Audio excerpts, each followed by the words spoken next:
Halo, halo, apa kabar Anda semua? Semoga selalu dalam keadaan sehat walafiat. Seperti biasa kami ajak Anda untuk ngobrol kembali dengan Bung Rocky Gerung. Tapi sebelum kita ngobrol beberapa topik aktual, kita ini ya Bung Rocky, kita mesti menyampaikan duka cita ini ke sahabat kita yang ya sesama aktivis, Bang Lius Sungkarisma itu tadi malam meninggal dunia di rumah sakit di Bintaro karena serangan jantung yang mendadak ya, Bung Rocky. Ya, hai Lius, lu pergi duluan lu. Dan semua yang lu tinggalin menganggap bahwa lu orang nekat, orang berani dan punya integritas. Jadi itu yang saya mau ucapkan duluan, karena dia suka bercanda tuh. Dan kita tahu bahwa Lius adalah prototype dari seseorang yang mengerti arah bangsa yang berantakan. Karena itu dia keras sekali kalau kasih kritik pada presiden, walaupun dengan kalimat yang pendek-pendek. Tapi Lius mewakili kita di dalam upaya untuk mengingatkan bahwa tidak boleh ada kekuasaan yang arogan, tidak boleh ada diskriminasi hanya karena perbedaan dompet, tidak boleh ada pembedaan hanya karena agama dijadikan alat politik. Jadi pada Lius kita titipkan, semoga beliau tersenyum berbahagia di keabadiannya. Oke Lius, jangan lupa 0% Lius. Iya, oke. Saya memang yang kita ingat selalu Bang Lius itu tidak ada kesedihan. Selalu kalau ketemu banyak candaannya gitu dan dia bisa bercerita bahwa dia itu dibenci di kalangan terutama kalangan para Taipan Cina gitu yang kita kenal sebagai oligarki gitu ya. Padahal saya bilang sebenarnya dalam banyak kasus orang-orang seperti dia ini terutama etnis komunitas Cina itu harus berterima kasih kepada orang-orang seperti Lius, orang seperti Pak Jaya Suprana gitu yang dia ini ya anti mainstream gitu dan sebenarnya itu dia bisa jadi bumper gitu terhadap ketika terjadi ketegangan sosial antara katakanlah pribumi dengan etnis Cina gitu. Ya, Lius adalah kompor sebetulnya yang ngompori kita supaya terus bersemangat. Karena dia teman baik saya dan berapa kali ngobrol tentang hal-hal yang dari saat dia masih aktif sebagai anak muda yang memimpin apa namanya itu organisasi pemuda Buddhis, lalu masuk di KNP segala macam. Jadi dia mengerti lika-liku politik. Bahkan dia bikin partai waktu itu. Ya, betul. Jadi sebagai sahabat, saya kehilangan tapi saya tidak bersedih itu karena saya anggap Lius tidak boleh disedihkan supaya dia tahu bahwa ide dia itu untuk menghasilkan pemerintahan yang bersih, untuk mencapai demokrasi, kemajemukan, ide-ide semacam itu harusnya kita sambut dengan senyum. Bahwa hidup selalu tidak punya pola, tiba-tiba persahabatan. Tadi malam masih banyak orang yang sebelumnya 2 jam sebelumnya bertanya-tanya ada WA apa enggak dari Lius, tapi ternyata kepastian bahwa beliau wafat karena serangan jantung itu semacam destinasi yang kita nggak tahu dia datang karena kelelahan atau karena memang ada sumbatan di jantung, tetapi kita anggap saja bahwa Lius melengkapkan perjuangan bangsa ini melalui sifat dia yang humoris, kemampuan dia untuk mendeteksi dengan batin, dan dia sering meditasi di sekitar tempat saya di Sentul, ada pusat meditasi langganan dia. Jadi Lius kita mau ingat aja sebagai sahabat, dan sahabat yang baik adalah yang terus berjuang sampai akhirnya orang mengerti bahwa apa yang dia perjuangkan itu datang dari hati nuraninya, bukan karena alasan-alasan lain. Ya, dan kita sebenarnya tidak terlalu terkejut kalau kemudian beliau itu wafat dalam karena penyakit jantung, karena memang ukur size tubuhnya itu sangat besar. Tetapi coba bayangkan dengan situasi macam itu dia masih bisa bercanda juga. Saya teringat ketika dia pada waktu rame-rame Pilpres kan dia sempat ditahan di Polda Metro Jaya dan dia bercerita katanya untuk diet itu nggak perlu, kata dia, diet macam-macam, cukup ditahan di Polda Metro Jaya dia turun berapa kilo gitu. Coba bayangkan dia pasti bisa mentertawakan diri sendiri dengan cerita semacam itu. Iya, di situ, dan itu dia cerita bahwa dia ditaruh di ruang isolasi yang betul-betul gelap gulita, lalu dia nggak tahu nih dia siapa itu di situ. Itu pengalaman buruk sebetulnya bagi seseorang yang kan hidup Lius bukan hidup yang berkesusahan bahkan berkecukupan, tapi dia mau ambil risiko untuk aktif dalam politik dan akhirnya dibui karena dianggap menganjurkan makar. Tapi sekali lagi kita kenang Lius, dan banyak hal yang bisa kita contoh dari Lius, terutama kedermawanan yang selalu setiap kali ada orang punya persoalan itu udah pasti diselesaikan di warung dia di Jalan Gajah Mada. Itu ada toko restoran namanya Makar, itu makanan rakyat. Oh, makan Bakmi di banyak. situ enak, ada ya Chinese food, tapi kemudian sering dipakai Lius untuk menampung keluhan terutama mak-mak atau orang kecil, lalu ditraktir di situ sambil dikasih hadiah-hadiah, sambil dibercandain, sambil diberi semangat konstitusi untuk mempertahankan hak dia sebagai warga negara bebas yang sekarang lagi ditipu-tipu oleh sistem pemilu. Yes, oke. Dan saya kira para aktivis akan tetap mengenang dan jangan ditinggalkan tempat itu ya. Walaupun Bang Liusnya pergi, kita masih tetap punya privilege untuk mendatangi rumah makan bakminya itu ya di sana ya. Ya, bakmi Makar, jangan lupa Bakmi bakmi. Makar namanya. Ya. Oke, baik, kita mengenang. Saya sepakat dengan Anda. Kita tentu saja kehilangan, tapi tidak ingin mengenang kepergian Bang Lius dalam kesedihan, gitu ya. Justru kita tetap akan mengingat wajah Bang Lius yang yang Ya. yang selalu banyak candanya itu.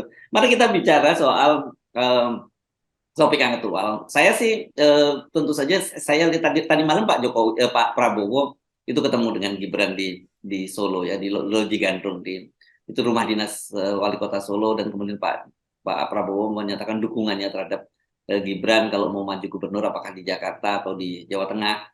Dan kemudian juga kita membaca itu kan bukan hanya Pak Prabowo, yang lain juga, politisi lain juga menyatakan welcome.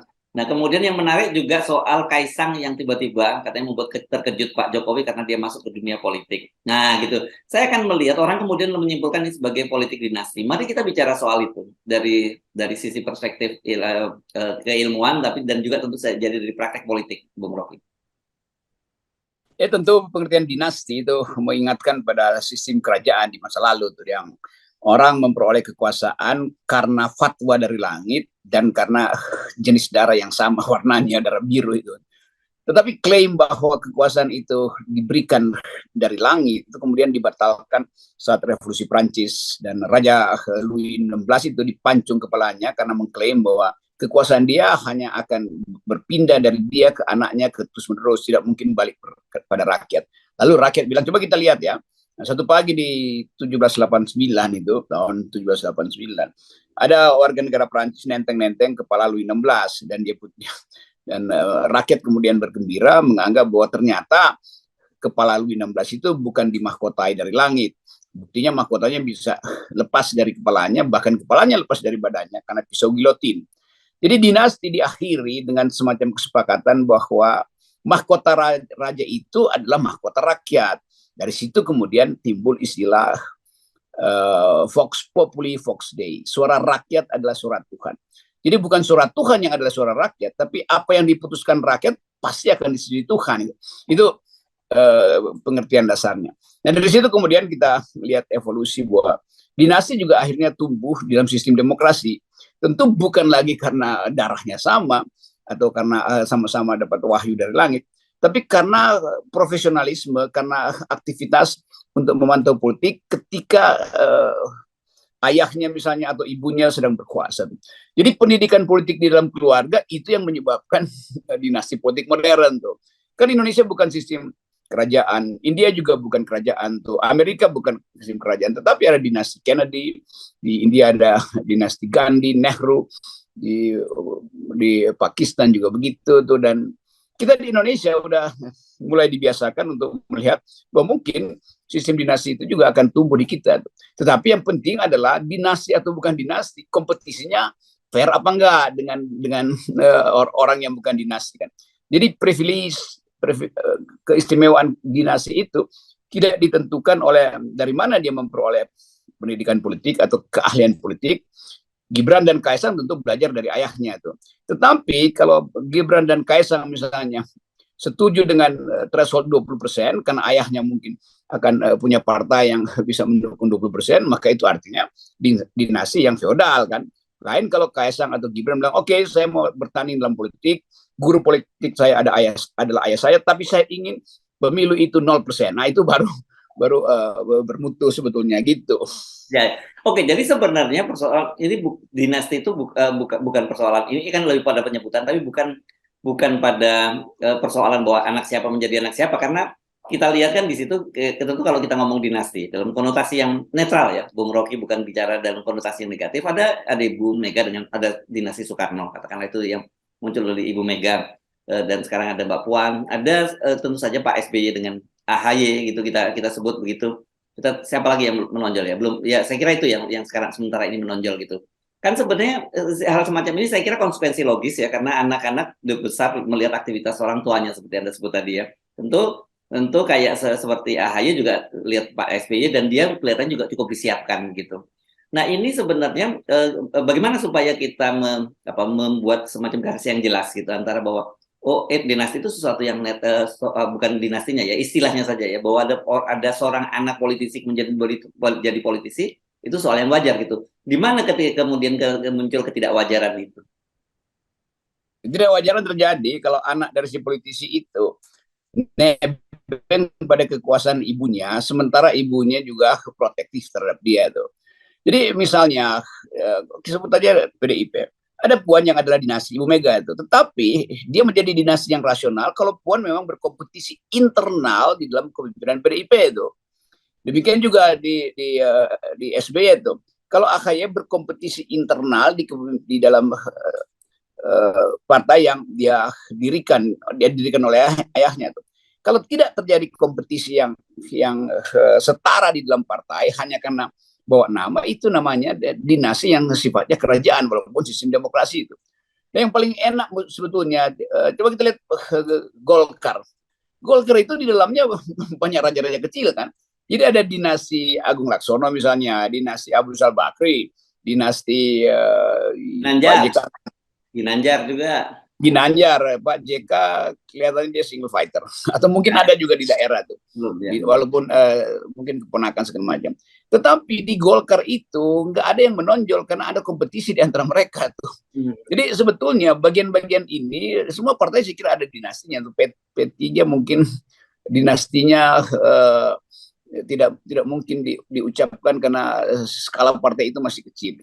Jadi sekali lagi, kedinastian itu sebagai istilah aja hanya ingin menunjukkan bahwa ada pewarisan tradisi di dalam satu keluarga. Tetapi pewarisan itu tidak boleh membatalkan prinsip demokrasi itu, yaitu suksesi yang berdasarkan meritokrasi, berdasarkan kemampuan argumen, berdasarkan visi. Nah, kita ingin nggak ada soal mau dinasti atau bukan dinasti, tetapi sifat kompetisi yang harus dipastikan fair. Ya, karena itu kita dorong semua dinasti silahkan, tapi kalau mereka anti 0% itu artinya mereka feodal. Ya, karena memang tidak terhindarkan ya, bagaimanapun juga interaksi di keluarga begitu, dan kemudian itu akan bagaimanapun menginfluence. Iya betul, jadi pengaruh itu ada. Di meja makan Pak Jokowi tentu bicara politik juga tuh. Di meja makan Pak SBY juga bicara politik. Di meja makan Ibu Mega apalagi itu. Jadi tadi pengaruh itu masuk pada anak-anak ini, dan bagus juga kalau anak-anak ini menunjukkan bahwa oke, kami memang terpengaruh dengan suasana di dalam keluarga kami yang political tone-nya itu tinggi sekali. Tetapi kami adalah generasi yang tidak ingin mengantarkan Indonesia pada otoritarianisme atau feodalisme itu. Kan mestinya dibatinkan begitu. Jadi jangan nebeng pada sesuatu yang orang anggap bahwa itu kan fasilitas negara, itu kan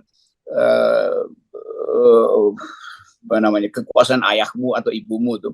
Itu yang ingin kita pisahkan tuh, bahwa hak dari Gibran, Kaisang untuk berprofesi sebagai politisi ya silahkan. Nasdem juga kan begitu tuh, ada beberapa ada Surya Paloh yang masuk di situ. Pak Amin Rais juga begitu, ada dinasti Amin Rais juga. Tetapi kita membedakan tadi kemampuan seseorang itu tampil di publik dan orang lihat, oh iya dia memang darah SBY, dia darah Mega, dia darah Amin Rais, dia darah Surya Paloh, tetapi mereka punya authenticity, punya kapasitas sendiri-sendiri itu, dan karena itu mereka harusnya bersaing tanpa membawa nama orang tuanya. Jadi seharusnya Pak Jokowi nggak perlu bereaksi kaget gitu ketika tiba-tiba Kaisang ingin juga masuk ke politik ya, Bung Rocky? Ya itu ya kaget supaya dapat headline kira-kira begitu. supaya dipercakapkan. Tapi oke, Pak, tentu ada keinginan misalnya oke, nanti Pak Jokowi ada pewarisnya itu, yaitu anak-anaknya mungkin masih 5-10 tahun ke depan. Nah karena itu Pak Jokowi mesti anggap bahwa dia udah ada pewaris tuh, Kaisang dan Gibran. Karena itu dia harusnya lengser aja kan, dia antarkan aja dua anak ini ke dalam wilayah politik yang betul-betul didesain untuk kompetisi, didesain untuk menunjukkan siapa yang unggul, dan keunggulan itu dasarnya adalah kesepakatan demokratik, bukan hal yang sifatnya sogok menjogok, tukar tambah segala macam. Jadi busuknya politik kita, dinasti itu kalau dia bersekongkol juga dengan money politics, dengan sistem pengaruh yang koruptif. Jadi hal-hal semacam ini. Jadi sekali lagi silahkan berpolitik, dan Pak Jokowi justru yang harus mundur dari politik. Nah kalau Pak Jokowi mundur dari politik, maka rakyat akan tercengang. Oke, enggak, oh bukan kaget ya? Kaget. Oh jadi ada sirkulasi gitu ya waktunya ya, Pak Jokowi ini eranya Gibran, eranya Kaisang, dan Pak mulai masuk ke bangun politik, justru Pak Jokowi yang step down gitu ya dari situ. Jadi Tut Wuri Handayani lah begitu jadinya. Iya, kalau Pak Jokowi nggak bisa bikin partai politik sendiri, ya suruh aja Gibran tetap magang di PDIP supaya secara resmi dia membawa pikiran-pikiran Soekarno. Kaisang misalnya suruh masuk Demokrat supaya tahu bagaimana AHY menjalankan partai. Demikian seterusnya, atau macam-macam lah. Yang lebih bagus sebetulnya adalah Pak Jokowi setelah lengser masuk Golkar aja, karena itu lebih sesuai dengan era yang hendak dia bangun kemarin tapi gagal tuh. Oke, tapi buat Anda itu bukan persoalan kalau tiba-tiba sekarang Kaisang itu katakanlah jadi wali kota gitu, atau saran Anda mestinya DPR dulu lah, jangan langsung wali kota Solo gitu, karena wali kota Solo kan posisinya akan ditinggalkan oleh Gibran. Ya ini anak-anak Pak Jokowi ini kan usianya muda banget tuh. Ya. Dan politik Indonesia dalam dua dekade ke depan itu bukan lagi basisnya pada ideologi yang berakar pada sejarah. Karena udah masuk satu generasi yang menganggap bahwa iya ideologi penting, tetapi masa depan kita itu pasti kita akan ngobrol dengan avatar kita sendiri di masa depan tuh. Jadi bagi dia tuh, atau bagi generasi ini 10 tahun ke depan Indonesia udah jadi lain sama sekali tuh. Sebagian pemilih mungkin robot, sebagian robot mungkin berupaya untuk jadi anggota DPR, karena teknologi akan mengintervensi seluruh aktivitas manusia. Dan yang paling penting, kalau udah ada robot ya nggak mungkin ada dinasti, karena robot itu didesain hanya untuk melakukan kalkulasi rasional. Tapi sekali lagi, dalam 10 tahun ke depan politik pasti akan berubah. Kesepakatan yang basisnya dinastikal akan dibatalkan oleh sistem teknologi yang memungkinkan kita dapat mencapai kesejahteraan tanpa perlu ingat-ingat, oh itu anak Soekarno, oh ini anak SBY, ini anak Jokowi. Enggak, itu orang akan masuk di dalam satu sistem yang betul-betul rasional dan bahkan mungkin impersonal. Ya, bukannya sekarang sudah punya DPR udah diisi robot juga, Bung Rocky? Kalau itu robot yang punya ambisi itu, padahal robot nggak boleh punya ambisi kan. Nah, ambisi-ambisi robotik ini yang membahayakan demokrasi itu. Jadi robot yang berambisi itu berbahaya bagi demokrasi. Yes, oke. Baik, terima kasih ya. Jadi kalau toh kemudian sekarang jangan dibully kalau ada Kaisang dan juga mau masuk ke politik. Tetapi yang kita ini kan tetap saja bahwa patokan kita itu adalah moralitas dan etikabilitas, baru kemudian elektabilitas itu menyusul. Dan itu semuanya dimulai dengan 0%. Ya, Bung Rocky? Ya.